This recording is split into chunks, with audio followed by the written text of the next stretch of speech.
is light, and the mood is fear. As two exhausted human beings crash through the underbrush and into a clearing. There is no pause in their flight, and the baying of ravening hounds is heard on their ears. Vincent, they're gaining on us. See, they come. Oh, Vincent, we're lost. No, Erica. Not if we can reach those trees yonder. Hurry, darling. Just a few paces more. Hurry! After an eternity of seconds. That's it, darling. Climb up as high as you can. I have a handhold, Vincent. Now, you come up. The man knows his companion is not yet safe, and all caution is thrown aside as he reaches for a stump branch and prepares to defend his loved one. Suddenly, Hold! and like a blanket, calm enfolds the once enraged dogs, and they trot off, docile and tame as household pets, to the feet of their master. Please, gentlefolk, do not be afraid. The dogs will do you no harm. I am to blame entirely for this terrible incident. It was senseless of me to continue hunting after the sun had gone down. Forgive me. And please allow me to make this up to you in some way.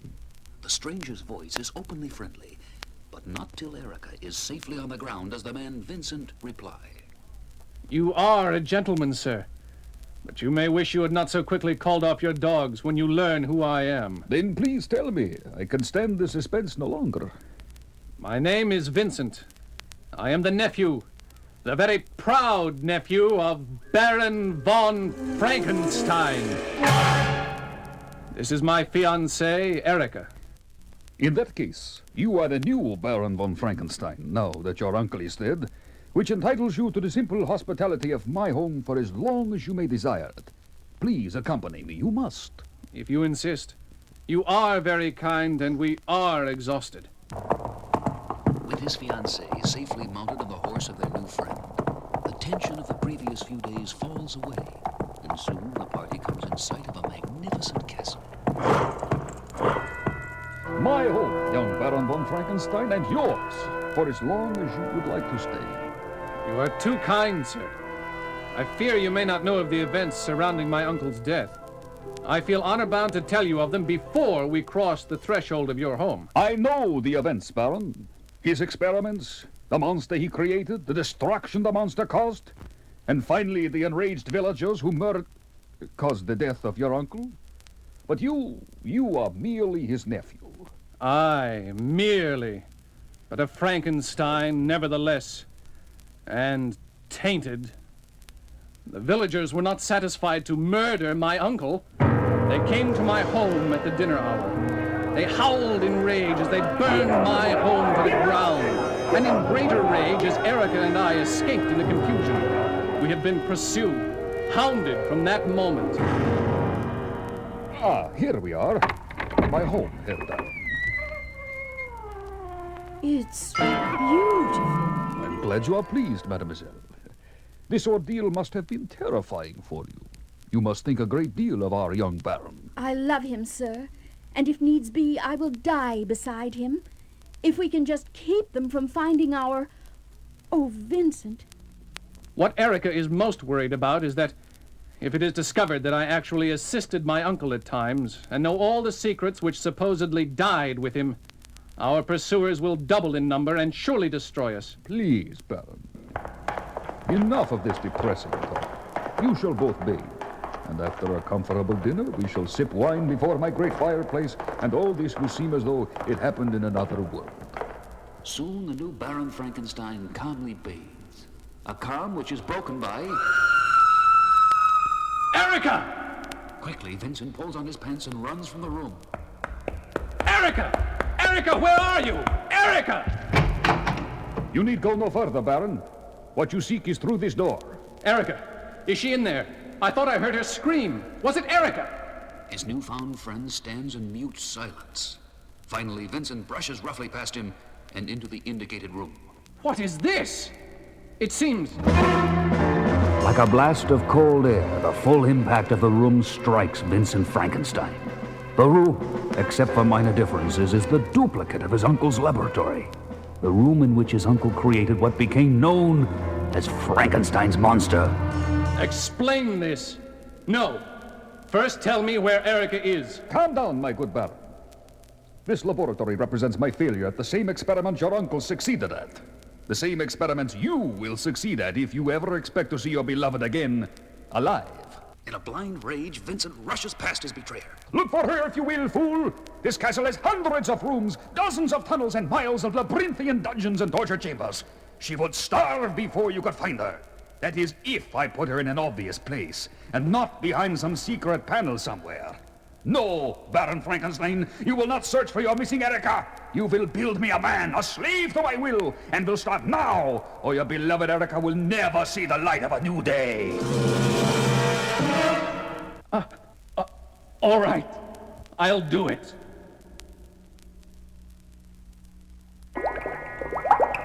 To escape the torture of not knowing, Vincent hurls himself into his sleepless work, creating a living man from dead bodies, which his now hated enemy supplies in abundance. No more bodies. I've all the parts I need. Where do you get all these bodies? And in such good condition? In heaven's name, man! I merely want you to be happy. I wouldn't supply you with inferior material. Am I correct in assuming that we are at the final stage? You are correct. But we will never complete that final stage until and unless I see Erica safe and unharmed. If I don't, I'll... Baron, please don't get overly dramatic. Mind your dials and gadgets like a good boy. And if you look to my left, you'll see your fiancé, safe. Oh, Vincent! Enough! My, assistants will guard your Erica as you work, Baron. Do not make any false moves, or they will kill her. Make no mistake about that. I am too resolved to be stopped by false heroics. Move! With practiced fingers, young Baron Frankenstein manipulates his panel and finally throws the switch that controls the raw electricity. As the machinery dies down, Vincent cranks the reclining body to an upright position. Is he alive? Did it work? He's not moving, not breathing. Give it some time. It could be hours before we know. An eyelid flutters open as the two men talk.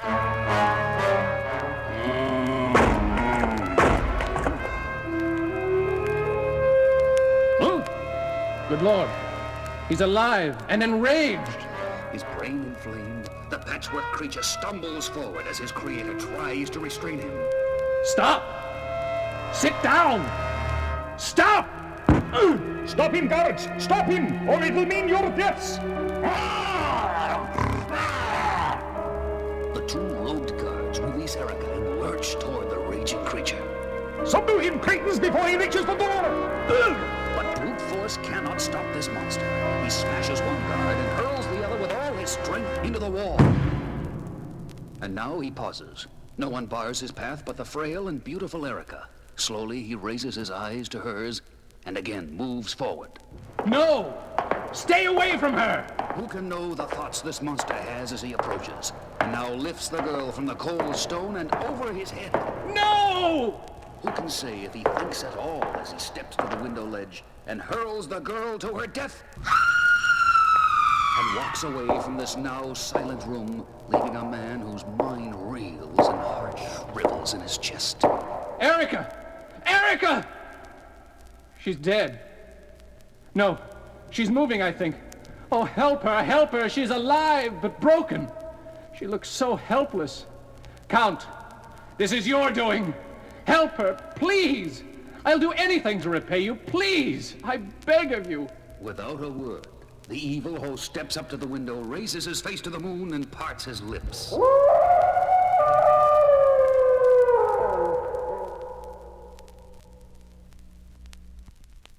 First, an answering growl drifts upward.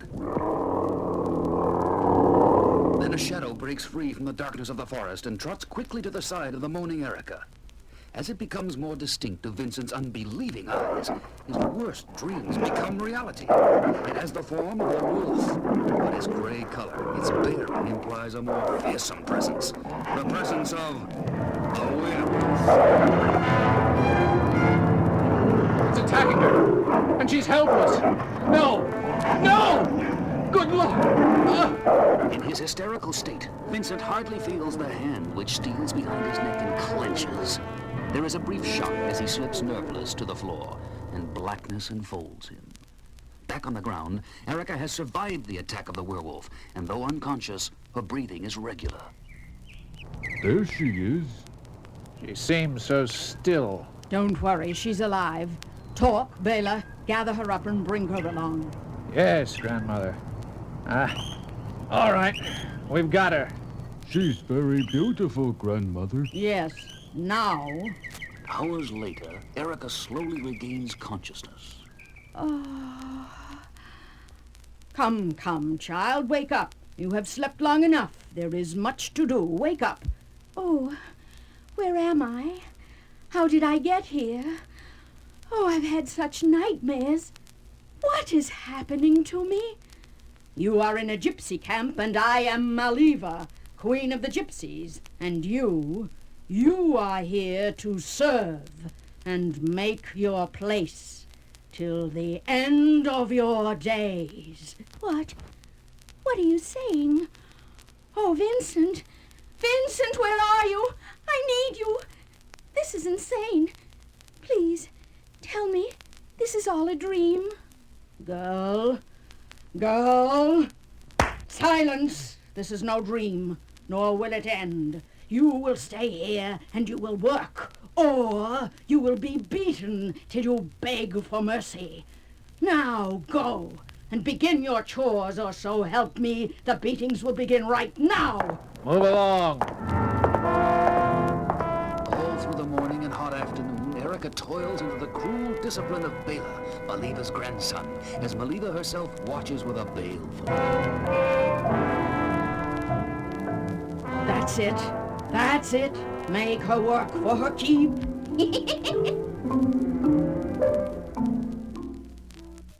Finally, as the sun goes down, Erica is allowed to rest, chained. Weariness brings its own security, and as she begins to doze off on the ground behind one of the wagons, she fails to hear the clumsy footfalls until... What? Who is it? Who is that? Please, Missy, please, it's me, Torque. I would not harm you. You are like a flower. I have brought some broth. I will leave if you wish me to. I just thought... Oh, no, Torque. Don't leave. You're right. I do need some food. Thank you. Your hand! The pentagram!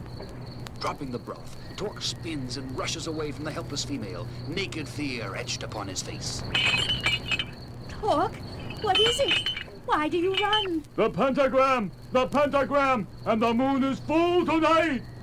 Erica looks at her hand, and the symbol of the pentagram which now appears there. Her mind drifts back to a poem she once heard. Even a man who is pure of heart and says his prayers by night may become a wolf when the wolfbane blooms and the moon is shining bright.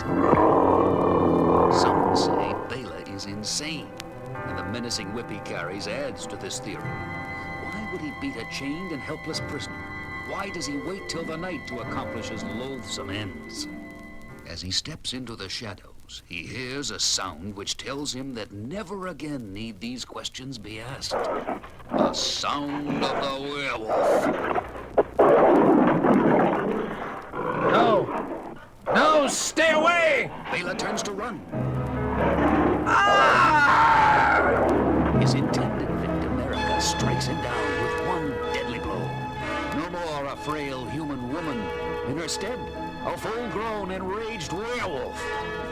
Almost immediately, Bela's cry brings the gypsies from their wagons. Werewolf! Whoa! There it is! Everyone, attack! Grab her! Pull her down! You can't fight all of us! Get her! Drag her down! Erica's rage drives them back from the attack. Suddenly, a new sound attracts everyone's attention.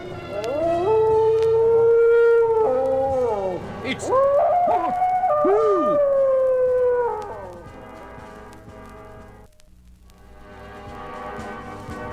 Recognition fills the gypsies' eyes, and they step aside to reveal...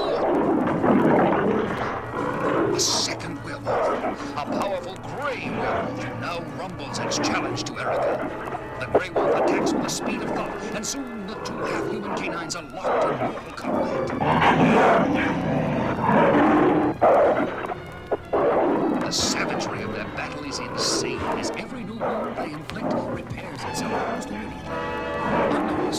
Erica stirs in the shadows, and the grim bear rises from the dust. Determination to gain revenge drives him to raise his fist, and with his last breath, fire the silver bullet at Erica. It strikes the Grey Wolf. Confused, Erica stands and stares as the Grey Wolf becomes the Grey Believer.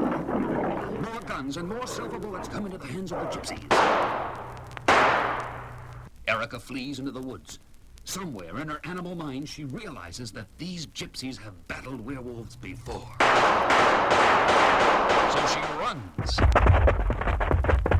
Leaving her pursuers far behind, her flight soon brings her to a somehow familiar castle. A castle whose sight draws her closer and urges her to enter. Easily, her animal form clambers to an upper window that looks into a deserted hallway. She pauses, sniffing the air, then jumps to the floor onto all fours. She scans her surroundings at a glance, then begins padding toward the only light source, which is at the end of the hall. Human voices alert Erica. It's no use. We'll never capture him. Stop whining, you fool!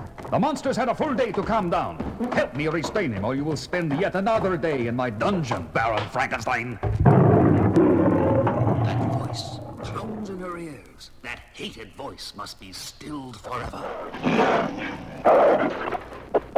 Rage controls Erica's canine body as she hurls herself upon the master of this castle.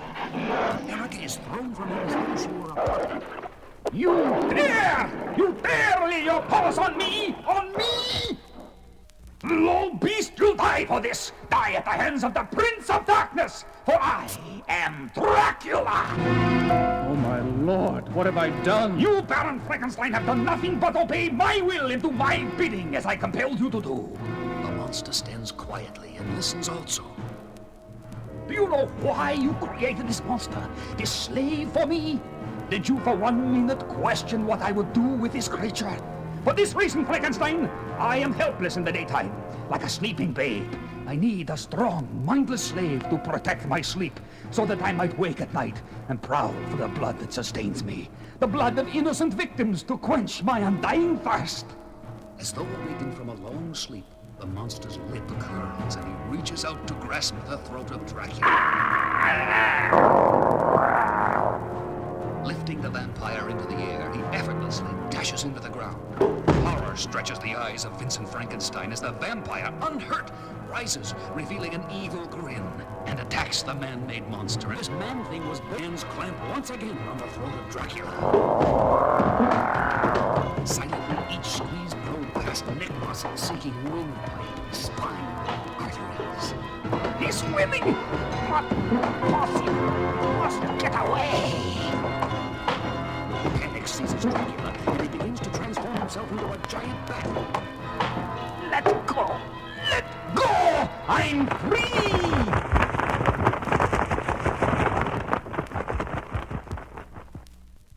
Dracula frees himself and flies upward and toward Vincent, intent on escape. The face of Erica flashes through Vincent's mind. Grim determination sets his jaw as he reaches for an urn of burning embers and hurls it full in the face of Dracula. Screaming in pain, he flies upward, circles, then dives straight into the monster.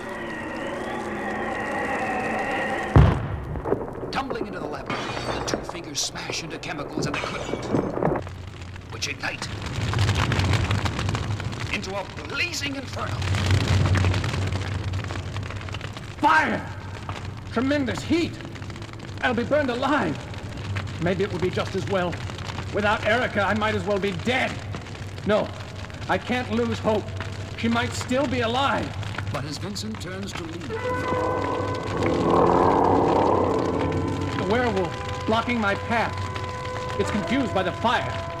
It'll doom us both if it doesn't move. No! I must try to reason with it. Wolf, listen to me. That fire will kill us. We must go. I can show you the way. We'll die if we stay here. rational thought lights the werewolf's eyes. Don't you understand? It's stepping aside, letting me pass. It does understand. Must hurry before those chemicals explode. Hurry, Wolf, hurry! The flames are spreading. We only have seconds. We made it. No, don't stop. The whole place is about to collapse.